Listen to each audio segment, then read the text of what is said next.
আমি মানসিকভাবে সিদ্ধান্ত নেই যে আমি এই মহিলার সাথে সংসার করব না, কিন্তু প্রথম দিন আমি তাকে ব্যাখ্যা করতে পারিনি। ওনার একটা 1 বছরের শিশু আছে, আপনারা জানেন। ওই শিশুটা যখন আমার বিয়ের বাসরটা কিন্তু রত্না কবিরের বাসা হয়, আমাদের শ্রদ্ধেয় রত্নাপা, যখন এই বাচ্চাটা কাঁদতেছিল, মার বিয়ে হয়ে যাচ্ছে, বাচ্চাটা কিন্তু কাঁদতেছিল, সেদিন এই মহিলা বাচ্চাটাকে এমনভাবে শাউট করে একটা ধমক দিছে এবং তার হেল্পিং হ্যান্ডকে।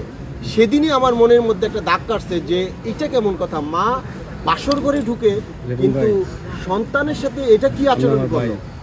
ওই রাত এটা ভাবতে ভাবতে আমার কেটে যায়। বিয়ের 3য় দিন আমাদের জিয়া তায়েব ভাইয়ের মাধ্যমে আমি ওই ভদ্রমহিলাকে সাফ জানিয়ে দেই যে আপনার সাথে আমি সংসার করব না, আপনার সাথে আমার সংসার করা সম্ভব না।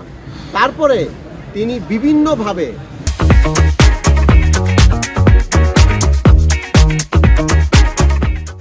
মিথ্যা বানোয়াট, আমি আগে বহুবার আপনাদেরকে বলেছি, আপনারা কেউ বিশ্বাস করেননি। কারণ দেখেন, উনি যে প্র্যাকটিক্যাল অ্যাক্টিংগুলো করেছে, এগুলো একটা মানুষ বিশ্বাস করতে বাধ্য। তিনি এই অ্যাক্টিংগুলো করে সকলের মানুষের কাছে, আমি এই ইন্ডাস্ট্রিতে, এই ফিল্মে, নাটকে আমি রাসেল মিয়া যে স্ট্রাগল করে আজকে রাসেল মিয়া হয়েছি, আমি যে কষ্ট করে এই জায়গাটায় আসছি, তিনি কিন্তু 1 মিনিটের মধ্যে মানুষের কাছে আমাকে একদম খারাপ করে দিয়েছে। উনি, ওনার যে হাজব্যান্ড এখন হয়েছে, উনি বিয়ে করেছেন আপনার 29 অক্টোবর। আমাকে ডিভোর্স করেছেন কিনা আমি আদৌ জানি না, আমি কোনো কাগজপত্র পাইনি, তবে এইটা আমি আইনের মাধ্যমে, আদালতের মাধ্যমে আমি জানবো। এই ভদ্রমহিলা বিয়ে করেছেন যেই সাংবাদিক মহোদয়কে, এই সাংবাদিককেও উনি কিন্তু অস্বীকার অলরেডি করছেন। আমি আপনাদের মাধ্যমে ওই ভদ্রমহিলাকে হাত জোর করে অনুরোধ করে বলবো, মানুষের জীবনকে নিয়ে আপনি খুব বেশি আশাআশি করে ফেলেছেন। এটা বাংলাদেশ।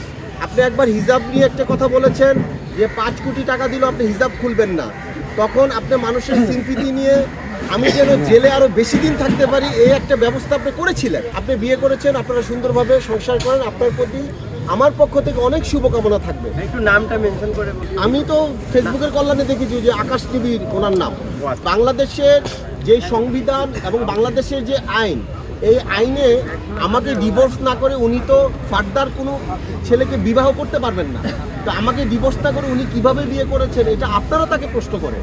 এই ভদ্রমহিলা কিন্তু আমাকে, আপনারা আমার ফোনে দেখতে পাবেন, আমাকে ফোন দিয়েই যাচ্ছে। আমি কিন্তু কখনোই তার ফোন কখনো রিসিভ করি নাই, কারণ আমার যে বিজ্ঞ উকিল মহোদয় আছেন, উনি আমাকে বলেছেন আপনি ওনার সাথে কোনো কথা বলবেন না।